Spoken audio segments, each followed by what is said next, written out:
Madame, Monsieur, bonsoir. C'est un nouveau virage pour le secteur le plus important de notre économie.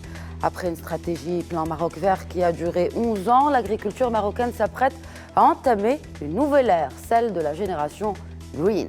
Comme son intitulé l'indique, cette stratégie est centrée sur la notion de l'humain. En d'autres termes, la même stratégie s'est définie comme objectif de placer l'aspect social en tête des priorités pour in fine faire émerger à l'horizon 2030 une classe moyenne rurale telle que souhaitée par le souverain dans son discours du 12 octobre 2018. Ce n'est pas tout. Beaucoup d'aspirations ambitieuses pour cette génération green, axée sur l'entrepreneuriat aussi. Et bien que les process de production sont technicisés à travers le plan Maroc vert, entre autres, il est nécessaire désormais de montrer, ou plutôt de monter en valeur sur le marché local à travers un circuit de commercialisation et de distribution mieux organisé ou à l'export avec une offre marocaine plus compétitive. Une nécessité car elle permettrait d'atteindre l'objectif de doubler et le PIB agricole et les exportations d'ici 2030. Comment ? C'est ce que l'on va comprendre tout au long du débat de ce soir en compagnie des invités qui ont accepté notre invitation. Tout d'abord, j'ai le plaisir d'accueillir et pour représenter la tutelle, Mohamed Sadiqi, secrétaire général du ministère de l'Agriculture, de la Pêche maritime, du Développement rural et des eaux et forêts. Bonsoir et bienvenue à vous sur ce plateau. Bonsoir et merci pour l'invitation. Également sur le plateau, le professeur Mohamed Taher Srairi, professeur de l'enseignement supérieur à l'Institut agronomique et vétérinaire Hassan II. Bonsoir professeur et bienvenue à vous aussi. Bonsoir madame, merci beaucoup pour l'invitation. Bienvenue sur ce plateau. Pour représenter le secteur privé, j'ai le plaisir d'accueillir le président de Citrus Export, Qassem Ben Ali Smeres. Bonsoir et bienvenue. Bonsoir. Alors, avant de parler du plan Génération Green, parlons d'abord du bilan du plan Maroc vert. Est-ce que, professeur Sadiqi, les objectifs ont été atteints et jusqu'à quel point ? Merci bien pour cette émission. Alors, d'abord, je dois rappeler qu'en 2008, lorsque Sa Majesté, que Dieu l'assiste, a lancé le plan Maroc vert, l'agriculture marocaine était prise dans un déficit de croissance chronique et qui était dû à un cercle vicieux d'une faible productivité qui n'induisait pas suffisamment de valeur ajoutée et cette valeur ajoutée n'encourageait pas l'investissement. Et ce cercle vicieux était dû à plusieurs insuffisances. D'abord, des insuffisances au niveau de la politique agricole, des insuffisances au niveau de la gouvernance des institutions qui étaient impliquées. Donc le plan Maroc vert a été lancé pour rompre ce cercle vicieux, pour le rendre vertueux. Et donc sur la base d'une agriculture inclusive. Et donc il a été défini jusqu'à l'horizon 2020. Et à 2020, donc, nous avons conduit, comme c'était prévu, une évaluation du plan Maroc vert avec les professionnels et les opérateurs et plusieurs institutions. Donc tout au long d'une année, beaucoup de discussions qui continuent d'ailleurs. Et donc sur la base de cette évaluation, plusieurs conclusions. D'abord, des conclusions en ce qui concerne les réalisations et l'impact sur le plan économique. Sur le plan Maroc vert avait placé l'investissement au cœur de son action. Et aujourd'hui, nous constatons que nous avons pu mobiliser 63 milliards de dirhams du privé grâce à des incitations privées, avec une équation de 1 dirham privé pour 2,4 dirhams, donc mobilisés par les producteurs, enfin par le privé. Le PIB agricole a doublé, 64 milliards de dirhams. En 2018, on était à 125 milliards donc, de dirhams. Ce qui fait que... Ça faisait partie des objectifs initiaux de ce plan Maroc vert. Exactement. Donc c'était la croissance. Et les exportations faisaient partie de cet objectif. Ils ont plus que doublé, 2,4%. Multiplié par 2,4. Donc une augmentation de 15 milliards jusqu'à 36 milliards en 2018. Et évidemment, sur le plan social, donc la dimension sociale, création de nouvelles journées de travail, 50 millions de journées de travail. On compte le travail en journée de travail dans le secteur agricole, équivalent à peu près à 250 à 300 000 emplois agricoles fixes. Augmentation de la disponibilité alimentaire, contenir donc les prix, la variation des prix était aussi un objectif. Donc on a stabilisé les prix des produits alimentaires, diversification de l'offre alimentaire en termes donc de produits, de nouveaux produits, et surtout généralisation de leur utilisation à toutes les couches sociales. Et puis finalement, donc augmentation de la consommation des produits alimentaires. Toujours sur le plan social, l'agriculture a été inclusive, puisque les instruments, la batterie d'instruments mise en place a été très efficace vis-à-vis surtout des couches les plus défavorisées des agriculteurs et des petits agriculteurs en termes de leur connexion au système donc, économique. Et puis finalement, en ce qui concerne la durabilité, en ce qui concerne l'environnement, les efforts qui ont capitalisé les acquis antérieurs ont permis donc de faire de l'eau un axe central et donc de l'irrigation un secteur, donc un vecteur, si vous voulez, de toute la croissance agricole, puisqu'aujourd'hui, pratiquement 70% de la croissance agricole vient des périmètres donc, irrigués. Donc, on a modernisé le secteur, le système d'irrigation. Nous sommes passés au goutte à goutte et à des technologies très avancées, de plus en plus, et qui seront encore appelées à être améliorées. Et le grand symbole de tout ça, c'est le dessalement de l'eau de mer, avec donc, le lancement du grand projet à Shtuka et Tbaha par Sa Majesté donc, la semaine dernière. Également, le système de production. On agit sur le système de production puisque nous avons introduit cette reconversion vers les plantations, qui sont donc un système qui nous a permis, c'est des fois des reconversions vers des associations de culture, mais en tout cas c'est un système qui nous a permis d'aller vers plus de résilience, couplé donc à l'irrigation, plus de résilience, l'agriculture donc est devenue si vous voulez, donc, cette capacité d'adaptation aux changements que nous connaissons de plus en plus. Et finalement, je dois citer aussi un axe très important, c'est la gouvernance. Qu'appelez-vous par gouvernance? On entend souvent ce terme. Alors la gouvernance du secteur dans sa globalité, c'est d'abord la façon de faire le business dans ce secteur. Deuxièmement, c'est avoir assis mis en place en fait les bases nécessaires pour ce partenariat public-privé, pour amener les opérateurs, le privé, la profession, à être impliqués dans la gestion donc, du secteur. Ça, c'est fondamental. Aujourd'hui, on partage avec eux les responsabilités et c'est l'un des fondements de la nouvelle stratégie, justement. Donc, ceci est très, très important. Et puis, la question donc, de gouvernance également concerne l'exécution, la mise en œuvre. Il ne suffit pas de concevoir une stratégie, encore faut-il la mettre en œuvre d'une manière efficace et efficiente et au bon moment et avoir les moyens nécessaires. Et le plan Maroc Vert n'a manqué ni d'un aspect ni d'un autre jusqu'à aujourd'hui. Donc aujourd'hui, on est en train de le clôturer. Évidemment, des nouveaux challenges apparaissent, des insuffisances apparaissent. Et c'est justement ces fondements de ces insuffisances qui vont nous permettre d'aborder la nouvelle stratégie.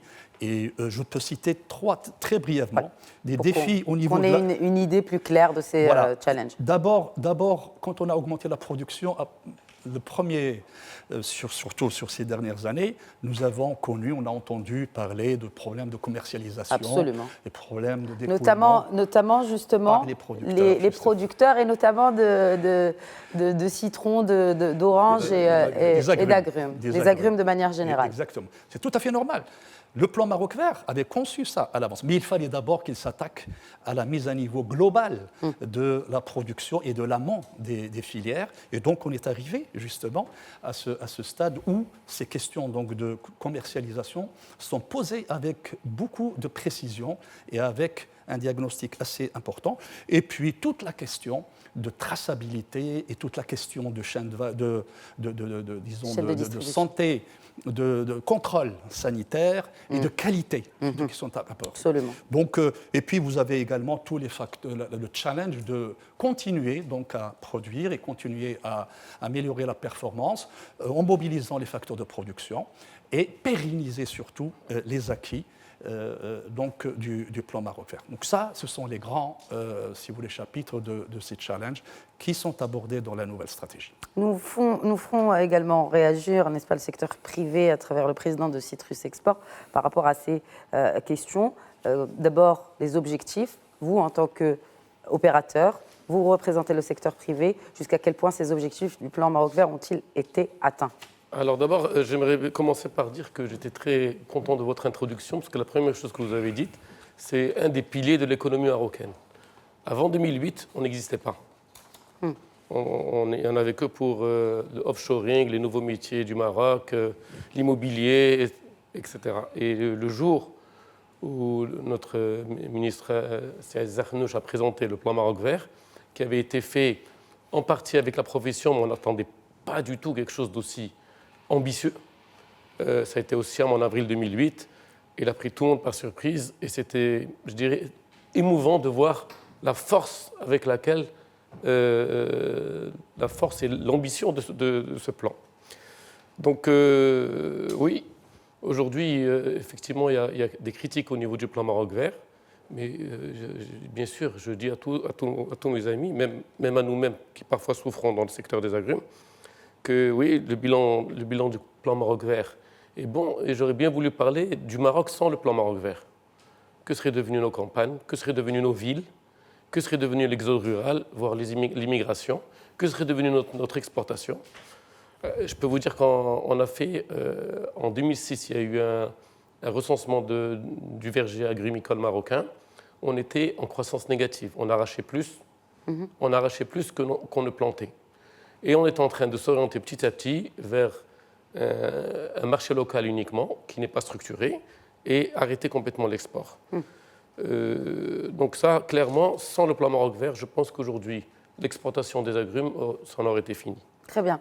Une réaction peut-être également, professeur Tahar Srari. Pardon, je vous ai interrompu. Non, mais je vous en prie, allez-y. Je pensais que vous aviez fini votre idée. Non, ça dépend quand vous m'arrêtez. Parce que, donc, effectivement, il y a eu le plan Maroc Vert et le partenariat public-privé, et tout ça, ça a beaucoup encouragé l'exportation, les plantations.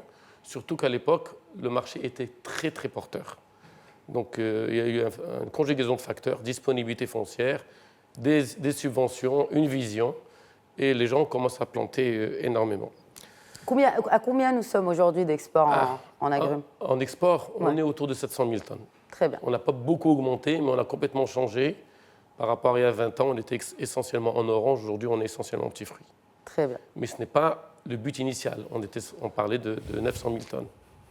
1,3 million, pardon. 1,3 million. Très bien. 1,3 million. OK, très bien.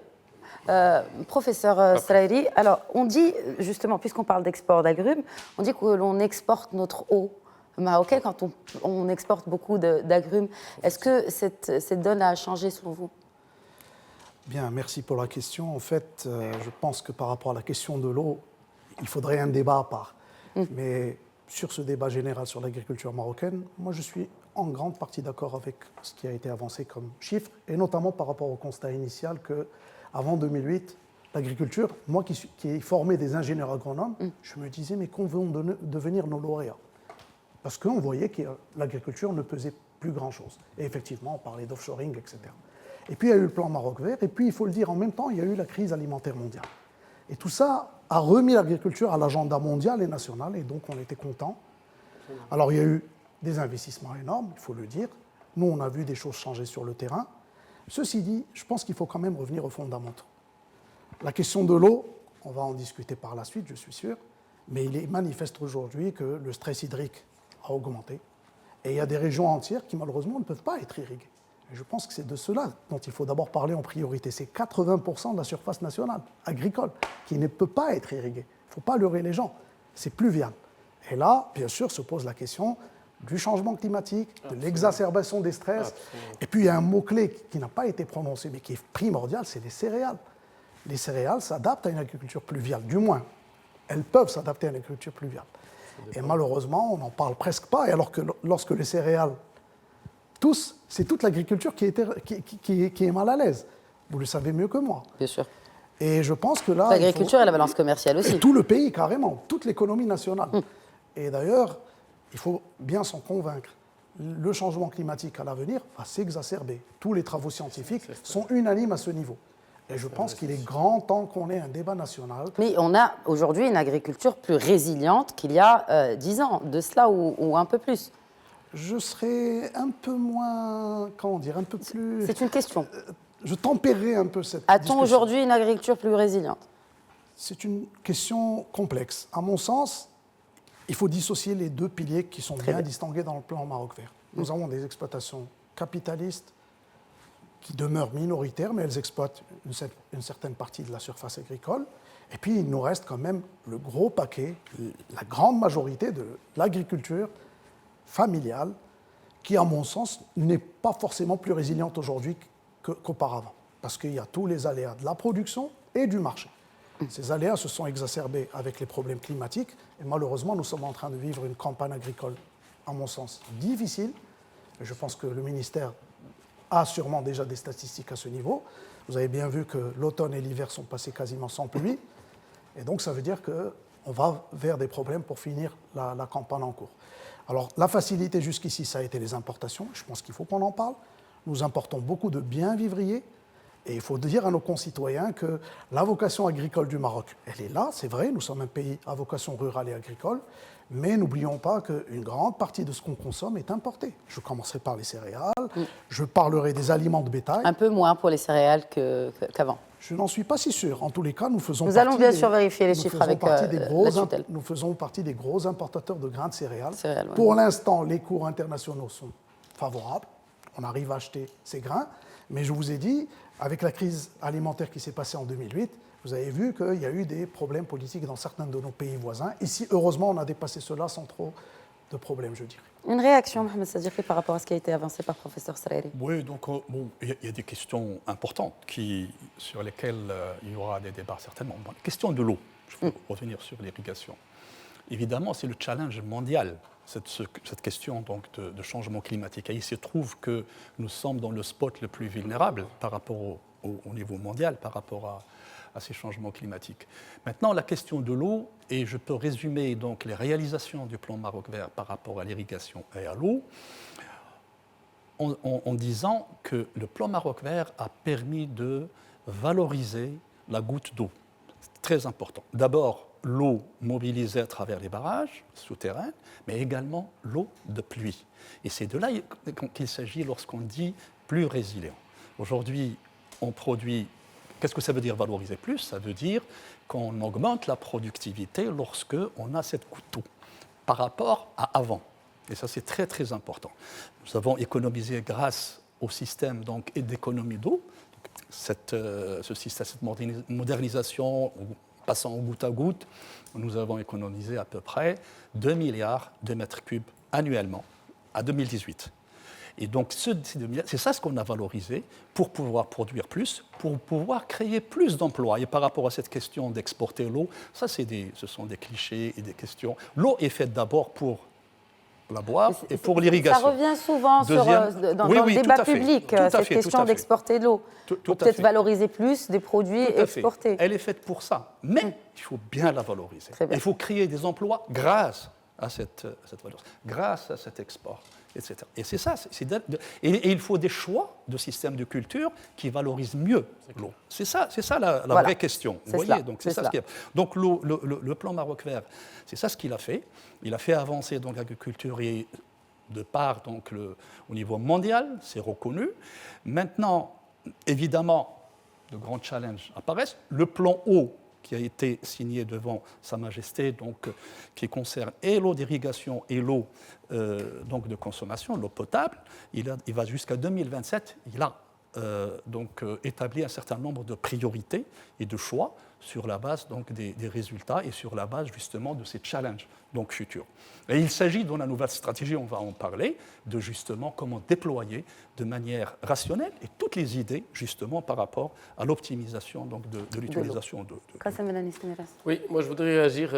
En fait, on a deux soucis. On a le problème de l'eau, effectivement, et on a le problème du changement climatique, qui était quelque chose dont on ne parlait pas il y a quelques années. Et aujourd'hui, clairement, c'est quelque chose que l'on vit et qui est très difficile et pour lequel personne ne peut rien.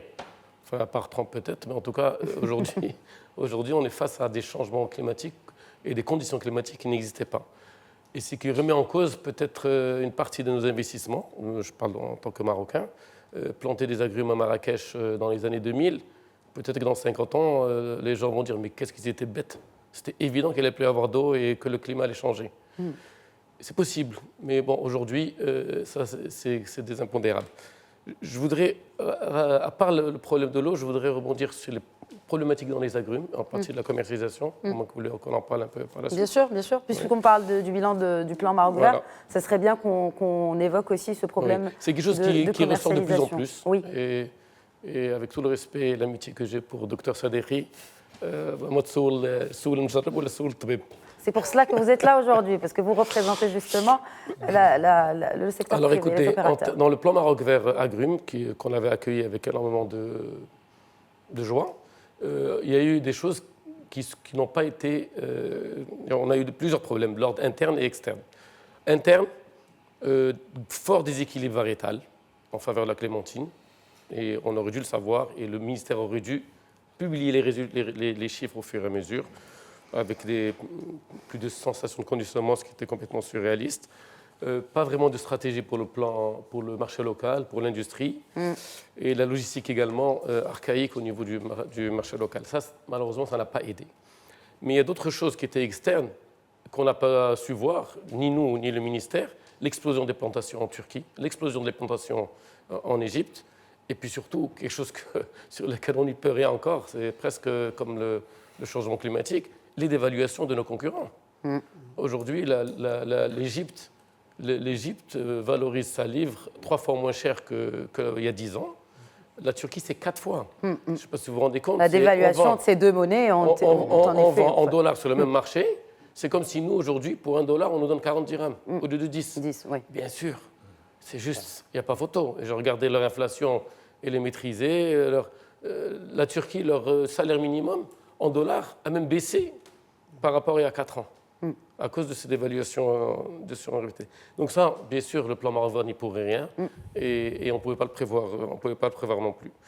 Et aujourd'hui, le métier s'est complexifié, et tout ça fait que les gens souffrent, effectivement, de problèmes de commercialisation.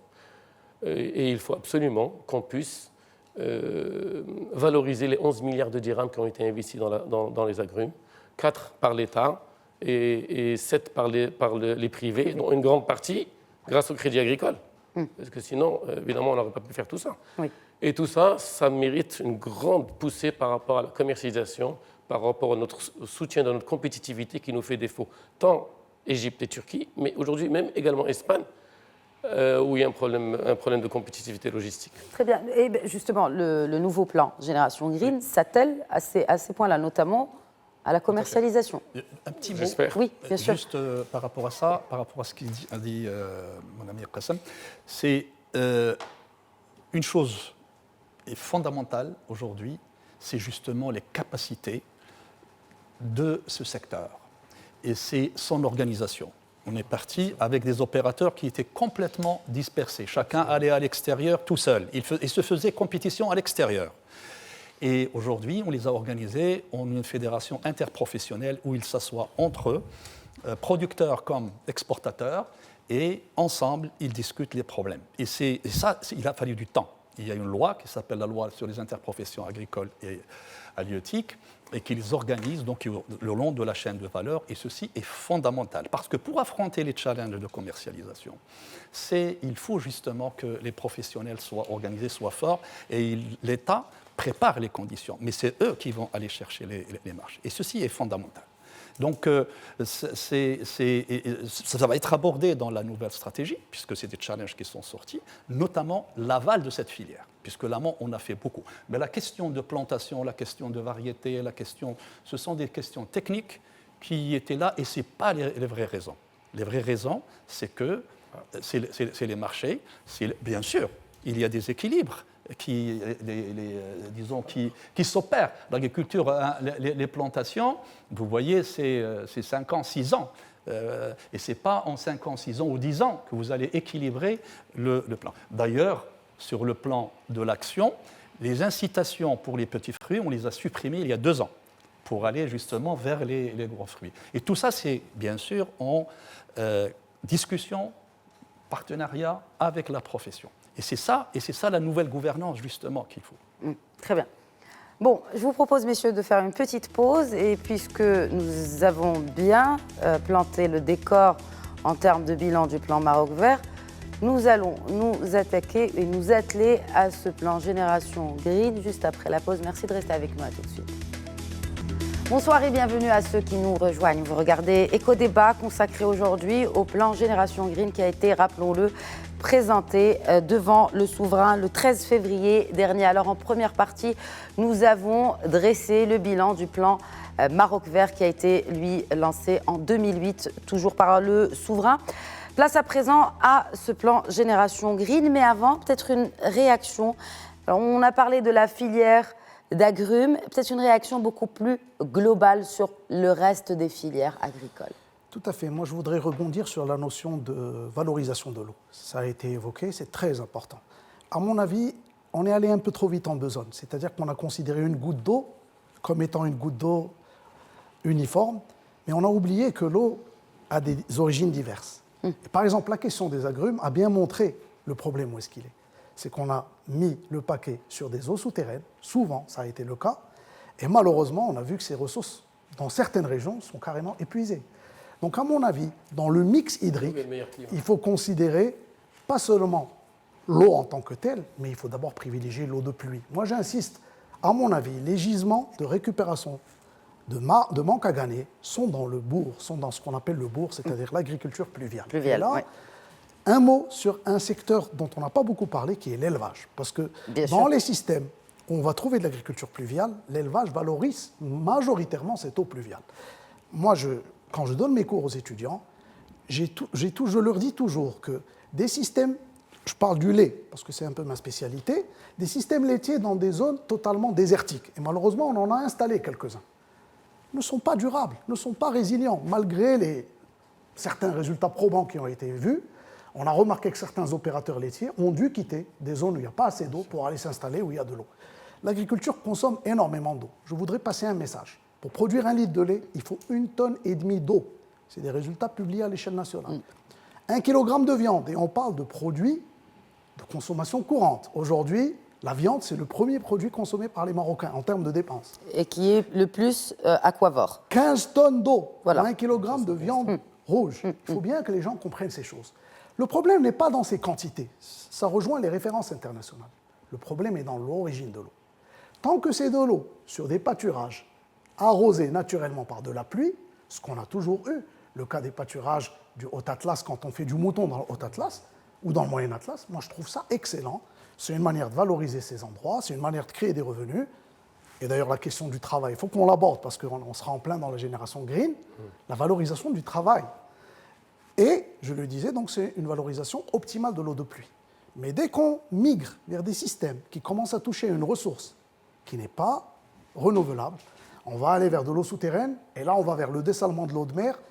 Franchement, moi, au-delà de la technologie qu'il peut y avoir derrière, il y a le coût de cette eau de mer dessalée.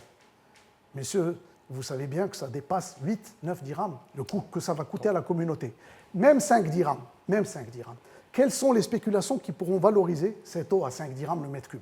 Une réaction peut-être Benanis Merès. Parce que je suis d'accord avec vous par rapport à l'eau et l'origine de l'eau. Je pense quand même qu'il faut prendre en considération le changement climatique. Donc, ce qu'on pouvait se permettre de faire il y a quelques années ou quelques décennies, on ne pourra pas se permettre de le faire demain, c'est-à-dire uniquement mobiliser l'eau de pluie.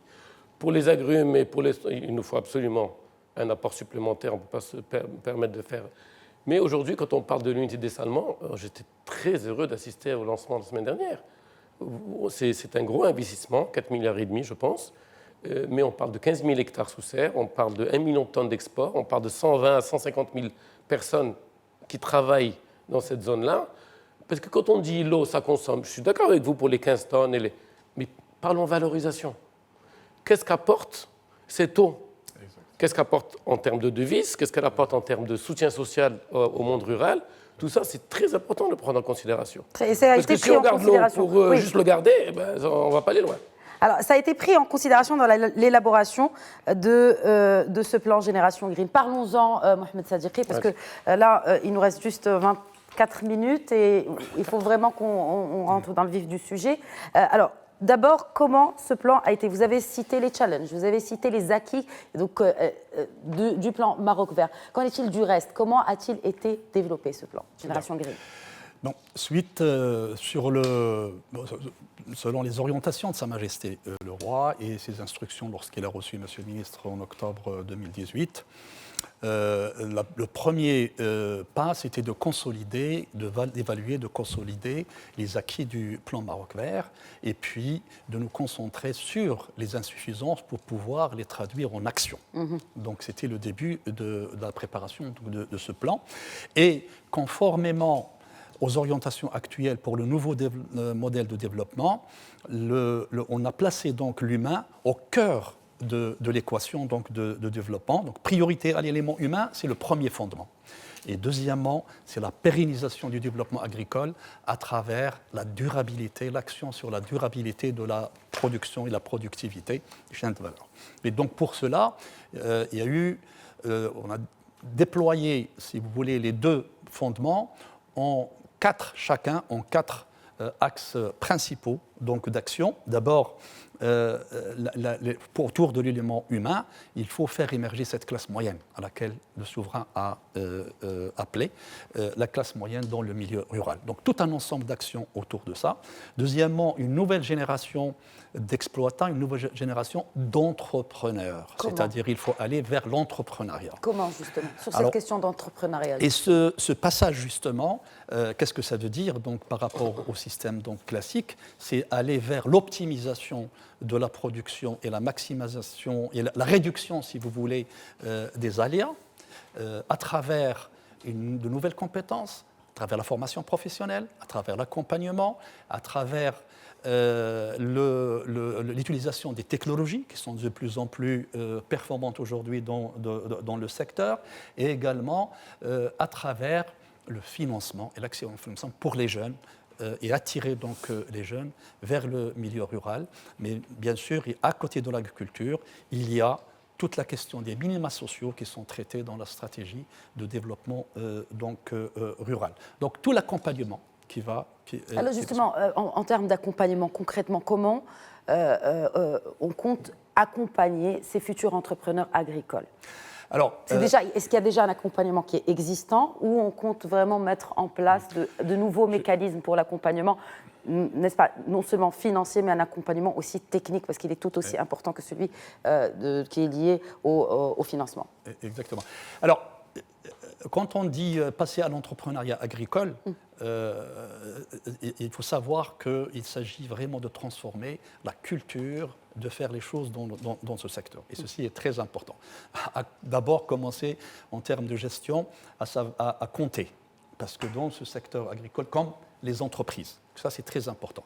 Donc, la question, si vous voulez, d'attirer les jeunes qui sont formés, nécessite justement cet accompagnement en termes d'abord d'accès, de faciliter l'accès au financement, un financement qui soit abordable, les incitations donc de l'État, ciblées sur les besoins donc, spécifiques, et puis démultiplier les centres donc, de formation et des centres de formation de proximité qui existaient bien sûr, mais aujourd'hui, il s'agit d'aller vers. Il s'agit, en d'autres termes, de valoriser tout l'investissement en infrastructures, en minima sociaux, pour créer plus de croissance en focalisant sur l'humain.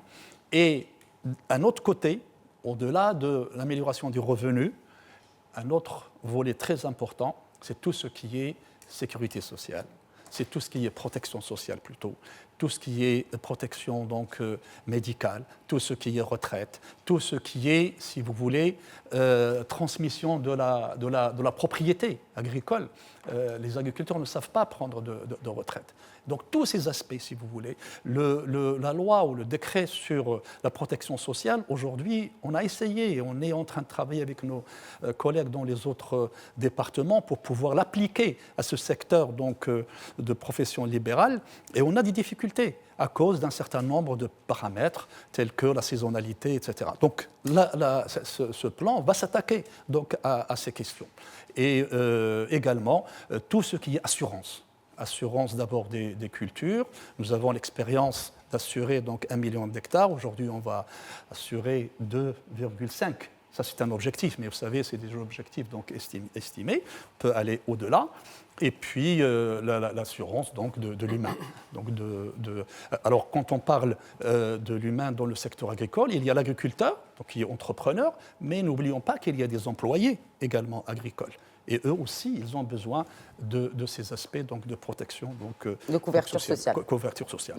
Alors, l'autre volet, c'est donc la pérennisation ce qu'on appelle la pérennisation, ou la pérennité du développement agricole à travers une agriculture, des systèmes de production donc, durables. Et on revient bien sûr à ces questions donc, de continuer les programmes de l'eau, valorisation de l'eau, faire des fine-tuning justement sur la question donc, de valorisation, sur la question des ressources de manière globale, parce que la durabilité veut dire d'abord produire plus avec moins pour préserver les ressources, que ce soit les ressources eau, on parle de l'eau, mais n'oublions pas les sols, c'est extrêmement important. Donc l'eau, par rapport à ce qu'a dit mon ami professeur Srairi, oui, la raison, quand on prend segment par segment, mais prenons les choses de manière globale. Et quand on les prend de manière globale, vous êtes obligé de raisonner dans le temps. Donc ces questions, si vous voulez, de technologie, comment dirais-je, d'installation, de changement, nécessitent du temps. Et donc, il faut faire le bilan sur un temps. 10 ans, c'est juste le temps qu'il faut pour faire justement ce bilan. Donc la question de prix de l'eau de désalinisation est discutable. Pourquoi ? Nous avons, donc, n'oublions pas que nous avons à Dakhla, nous lançons le projet de dessalement pour 5000 hectares d'irrigation. Et l'eau va coûter moitié prix. Pourquoi ? Parce qu'on a installé un parc éolien à côté dans le même projet. Donc c'est l'énergie, c'est 3/4 du prix, c'est l'énergie. Donc et ça, il y a des solutions justement. Donc c'est pour ça que l'innovation, l'utilisation des technologies sont fondamentales. Et heureusement, nous avons l'expertise marocaine, la formation qui est aujourd'hui au niveau des écoles, nos écoles, l'Institut agronomique, l'ENA, l'ENFI, les universités de façon globale. C'est une formation très importante. Nous attendons beaucoup, justement, de cette formation pour pouvoir affronter ces challenges. Alors, la question donc de la distribution, elle est prise en compte dans ce deuxième axe, de ce deuxième fondement, c'est fondamental. La réforme des marchés, et là c'est extrêmement important. Les abattoirs aussi, les abattoirs, de manière plus... Les abattoirs, vous avez entendu, on a commencé donc, à traiter les abattoirs. Les abattoirs, le contrôle sanitaire ne peut pas être fait dans le système informel, c'est impossible. Il faut avoir des abattoirs, le professeur Saleh peut en parler, des abattoirs agréés pour que le vétérinaire soit sur place pour faire les... Vous voyez, c'est ça ce qu'on dit, on essaie d'expliquer. Mais ça nécessite de l'accompagnement, on ne peut pas le changer. Est-ce qu'on a des alternatives justement ? Parce que puisque vous parlez de distribution, et après on va arriver au volet commercialisation et valorisation, transformation de l'offre. Sur cette question en particulier, est-ce qu'il y a une alternative pour tout j'ai envie de dire, cet écosystème informel qui gravite autour de ce secteur agricole ? Tout à fait. Tout à fait. Vous savez, on a encouragé, dans le cadre du plan Maroc Vert, et ça, il faut le dire, et c'est très important, et on va voir leurs résultats. On a encouragé les investisseurs dans ce secteur. Nous avons des investisseurs qui ont établi des abattoirs au niveau des régions de dernier cri, très important, que ce soit au Tedla, que ce soit au Douala, que ce soit à Taroudant, et puis à Meknes, et qui sont des abattoirs capables d'alimenter l'ensemble de la région. À partir du moment où on donne l'alternative aux communes qui gèrent les abattoirs donc traditionnels, on leur dit soit vous vous mettez à niveau, soit on ne contrôle plus dans vos abattoirs. Parce qu'il y a l'alternative pour le citoyen pour avoir une viande qui soit saine, une viande qui soit contrôlée et qui soit de qualité. Pour l'huile d'olive aussi. Pour l'huile alors, pour les produits, je dirais, de production végétale, c'est la même chose, parce qu'on parle de l'animal, parce que c'est immédiat, mais c'est la même chose. Il faut organiser les marchés de gros. Il faut que le producteur, pour réguler son prix, il faut qu'il ait la possibilité d'accéder au marché, d'avoir des plateformes de chaînes de froid et de pouvoir vendre directement aux consommateurs pour pouvoir raccourcir. Tous ces intermédiaires, ils peuvent rentrer dans cette chaîne. À travers la formation, à travers leur... Ça ne veut pas dire qu'ils vont perdre leur job, non, pas du tout. Au contraire, ils peuvent être formés, ils peuvent être inclus. Et donc, l'objectif, c'est de réformer, bien sûr, avec nos collègues et nos amis au niveau du ministère de l'Intérieur, on travaille déjà ensemble sur cette réforme. Il y a une loi qui est mise dans le circuit. Très bien. Une réaction, professeur Sarari, bien sûr, après. Oui, effectivement, moi je pense que s'il y a une nouvelle stratégie, le mot-clé a été dit, et moi je m'en félicite, c'est l'homme. Quand je dis l'homme, l'homme et la femme, bien entendu, qui est dans l'agriculture, dans toutes les, on va dire, tous les maillons des chaînes, parce qu'on est sur des chaînes très longues. Moi je pense que la formation est au cœur des enjeux à venir. C'est cela. Et je pense qu'il est grand temps, peut-être, d'aller faire un bilan déjà de combien de dirhams ont été mis dans la formation, dans le plan qui est passé, par rapport à ce qui a été investi, on va dire, dans du hard. Moi, je me sens mal, parce que je vois que beaucoup d'argent a été investi dans du hard, très peu dans la formation. Or, la formation est le point principal de toute mise à niveau du secteur. À tous les niveaux, de l'agriculteur de base à l'ouvrier agricole, jusqu'au gestionnaire qui gère toute la chaîne. Un dernier mot.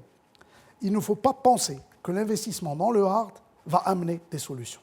Moi, je vais prendre un exemple, le goutte à goutte. C'est présenté aujourd'hui comme étant le panacée, ce qui va régler nos problèmes d'eau. Quand on fait des interventions de recherche sur le terrain, on se rend compte souvent que des gens qui ont installé le goutte à goutte consomment plus d'eau que ceux qui étaient avec le gravitaire. En plus, il n'y a pas de retour d'eau à la nappe, parce que le goutte à goutte, c'est une irrigation localisée, et là, ça pose des problèmes. Et d'ailleurs, c'est pour ça que dans certaines régions, on a épuisé les nappes. Tout le monde est parti sur du goutte à goutte, il n'y a plus de retour d'eau aux nappes, et on voit des gens qui ne mettent, parce qu'ils n'ont pas été formés, je suis désolé de le dire, moi j'ai vu des parcelles en goutte à goutte inondées. Ça veut dire qu'on est dans la philosophie totalement inverse. C'est peut-être une mauvaise utilisation de ces techniques du goutte à goutte. Tout à fait, parce qu'il n'y a pas eu la formation nécessaire. Très bien. Donc ce n'est pas juste l'installation du goutte à goutte qui fait l'économie d'eau. Voilà le message que je voudrais faire Très passer. bien. Qassem Ben Anis. Je voudrais rebondir et je suis vraiment content d'entendre ce que vous avez dit. Effectivement, le hard, c'est ce qui est de plus facile finalement, mais on a vraiment besoin du soft. Aujourd'hui, en tant qu'investisseur, le premier souci, c'est l'homme et la femme. Qui va diriger la station de conditionnement? Qui va diriger l'exploitation? Où sont les ingénieurs? Où sont les techniciens? Où sont les ouvriers spécialisés? Il y a un grand décalage aujourd'hui entre l'investissement qui a été fait et la disponibilité. Tant mieux pour vos ingénieurs, pour qui vous vous inquiétez hier. Aujourd'hui, c'est eux qui nous font un entretien d'embauche, ce n'est pas nous. Qu'est-ce que vous allez me donner? Comment? Tant mieux pour eux, je suis content. Mais on a besoin de beaucoup plus. C'est très difficile de continuer sans cette formation, c'est vraiment important. Oui, peut-être oui, un dernier mot. Oui, je voulais parler de l'élément humain. Évidemment, c'est quelque chose pour lequel je suis très sensible et très important. Et nous, l'agriculture utilise beaucoup de main-d'œuvre. On doit effectivement améliorer le revenu des ouvriers, mais en parallèle, il faut améliorer et optimiser leur rendement. Aujourd'hui, les mêmes ouvriers marocains qui travaillent à Agadir et puis qui se déplacent en Espagne, ils ne travaillent pas de la même manière. Ils ne sont pas payés de la même manière, mais ils ne travaillent pas de la même manière. Nous, pour pouvoir améliorer le revenu, l'un ne peut pas aller sans l'autre. Sinon, on va scier la branche sur laquelle on est assis. Comment justement améliorer le rendement? Il faut des formations, il faut des primes de rendement. Aujourd'hui, vous savez, même de mentalité, c'est très difficile. Il y a des ouvriers qui travaillent la tâche. À midi, ils vous disent « ça fait, j'ai fini ma journée ». Ils s'en vont. C'est plus une question de formation. Hein. C'est une question de mentalité, c'est long, c'est l'éducation, c'est beaucoup de choses, je suis d'accord. Mais on en a vraiment besoin. Quand on parle de rapprocher le SMAC du SMIC, on parle de mettre en péril des success stories. Aujourd'hui, la plupart des productions qui étaient à haute demande de main-d'œuvre se sont déplacées progressivement de la France vers l'Espagne, de l'Espagne vers le Maroc. L'haricot vert, tomates cerises, fruits rouges, tout ça, aujourd'hui, la tomate cerise, c'est 2 dirhams de plus si c'était aligné aujourd'hui avec le SMIC et le SMAG. S'il n'y a pas d'amélioration de productivité, on est mort. Donc la branche, elle vient de pousser et il ne faut pas qu'on la scie. Voilà. C'est toujours une question de pérennité. Puisqu'il nous reste 5 minutes, qu'on parle aussi du foncier, parce que c'est très important. Si vous permettez, justement. On ne peut pas être en désaccord sur un certain nombre de choses, sauf que, je reviens encore, il faut prendre les choses dans leur globalité. Vous ne pouvez pas développer l'humain dans le milieu rural si vous ne faites pas d'abord le hard. C'est très important. L'infrastructure du hard, la mise à niveau est fondamentale. On ne peut pas dire c'est ça ou ça, c'est l'ensemble. Exactement. Il fallait le faire et c'est pour ça qu'aujourd'hui, justement, on l'a fait. Aujourd'hui, on a dit qu'on va valoriser tout ce qui a été fait de hard pour justement créer de la richesse, pour qu'il y ait plus de soft, pour qu'on aille vers l'agriculture tertiaire. Et c'est là où l'homme est au centre de l'équation. Deuxième chose, je voulais juste mentionner la question donc des conditions d'emploi. C'est fondamental. Heureusement, nous avons des benchmarks pratiquement marocains. Je voudrais féliciter, ce n'est pas parce qu'il est à côté, M. Benanes Smith, par rapport à ce qu'il a fait sur ce côté. Transport des ouvriers, vraiment à un niveau très élevé. Conditions de travail, et ça, c'est fondamental. Très bien. Alors, foncier, comment ce nouveau Génération Green va-t-il aider pour, je ne dis pas mettre, parce qu'il met en place, il met à disposition 1 million d'hectares, n'est-ce pas, de foncier pour les agriculteurs, mais comment justement optimiser la production sur ces terres-là? Alors, d'abord, la question de foncier a été également un facteur extrêmement important durant toutes les 10 années du plan Maroc vert. L'investissement tout seul ne suffit pas si vous avez le levier, le levier terre. On a mis en place des mécanismes d'offres pour les investisseurs et différents types d'investisseurs. Et pour les terres donc, collectives, le 1 million d'hectares qui est venu dans le discours royal, c'est nos amis au niveau du ministère de l'Intérieur qui sont en charge, donc il y a la tutelle, exercent la tutelle sur les terres collectives. Et donc l'idée, c'est d'assainir donc, ce 1 million d'hectares en termes d'identification des bénéficiaires, en termes de délimitation, etc. Une fois assaini et une fois délimité, nous, au niveau de l'agriculture, du secteur de manière globale, on sait faire. On a des offres. Des offres d'abord pour les jeunes qui n'ont jamais fait de l'agriculture, des offres pour les ayants droit qui veulent vraiment entreprendre et des offres pour des investisseurs qui ont besoin d'assiettes foncières, donc qui viennent d'ailleurs. Et pour chaque type donc, de cas, ces offres donnent un package en termes donc, d'accès au foncier et en termes de financement et en termes d'incitation et tout ce qui va avec le package qui va avec en termes donc, de social. Très bien. Réaction, professeur Straheri, par rapport à cette question du foncier, et surtout que c'est un véritable problème en zone rurale, notamment sur le morcellement des terres, etc. Tout à fait. Je suis très content parce qu'on est en train d'avoir une démarche un peu scientifique. L'agriculture, c'est terre, travail, capital et eau. Les chercheurs occidentaux en parlent rarement parce qu'ils ont de l'eau à profusion. Et donc, on arrive au foncier. Effectivement, c'est un point très épineux. Parce qu'on se rend compte qu'ayant gardé une population rurale importante, on a un actif sur des terres morcelées, avec des statuts fonciers, parfois qui ne se prêtent pas à l'investissement. Il y a le collectif, il y a le guiche, et les habous, il ne faut pas les oublier. Moi, en tant que chercheur, il m'arrive de travailler dans des régions où ces statuts sont prégnants. Et bien entendu, n'oublions pas, le petit agriculteur qui va louer une parcelle habous, il la considère de manière totalement différente à sa parcelle qui est en melk. Et ça, c'est un véritable point de blocage. Je pense que la réserve foncière, qui était facile d'accès, les anciennes terres qui appartenaient aux grandes sociétés, qui étaient à l'époque aux colons, ont été cédées dans le cadre du partenariat public-privé. Facilement, ça s'est fait. Et aujourd'hui, la réserve foncière, elle a baissé comme peau de chagrin. Il y a presque plus grand-chose. Et je pense que sur le collectif, il va falloir avoir une volonté politique très forte pour pouvoir y aller. Mais bon, on ne va pas avoir le choix parce que le foncier s'est réduit. Et surtout, n'oublions pas que, comme j'ai dit tout à l'heure, 80% de la surface agricole n'est pas irriguée. Les gens pensent qu'il y a du foncier à profusion, qu'il y a des moyens de production à profusion. Il n'y en a pas tellement. Nos ressources sont limitées. Et je pense que ça devrait aussi nous amener un peu à revoir nos ambitions. Il faut avoir des ambitions à la hauteur de ses capacités. Nous avons, je pense, parfois eu des ambitions un peu trop fortes. Et ça nous a un peu freinés aussi. Très bien. Un dernier mot, messieurs. Hassan Benanes Smith. D'abord, par rapport au plan Maroc vert, on ne fait pas d'omelette sans casser d'œufs. Donc, je pense que, bien sûr, il y a des critiques sur le plan Maroc vert, mais il y a énormément de choses qui se sont bien passées. Aujourd'hui, il faut pérenniser et rentabiliser cet immense investissement qui a été fait, formation et amélioration de la commercialisation. On doit absolument pouvoir mieux valoriser ce que l'on fait et se battre avec nos concurrents. On est dans une course mondiale. De nouveaux marchés. Oui, on est dans une course mondiale Il faut qu'on fasse partie du peloton de tête demain parce que tout le monde ne va pas arriver. Très bien. Industrialisation aussi, hein, par la même occasion. On n'en a pas parlé. Professeur Sadikhi, vraiment un dernier mot. Oui, deux mots s'il vous plaît. Par rapport à quelque chose que le professeur Srairi a dit, c'est très important. Nous avons 1 600 000 hectares sur l'ensemble qui est irrigué. Le reste n'est pas irrigué, c'est pluvial.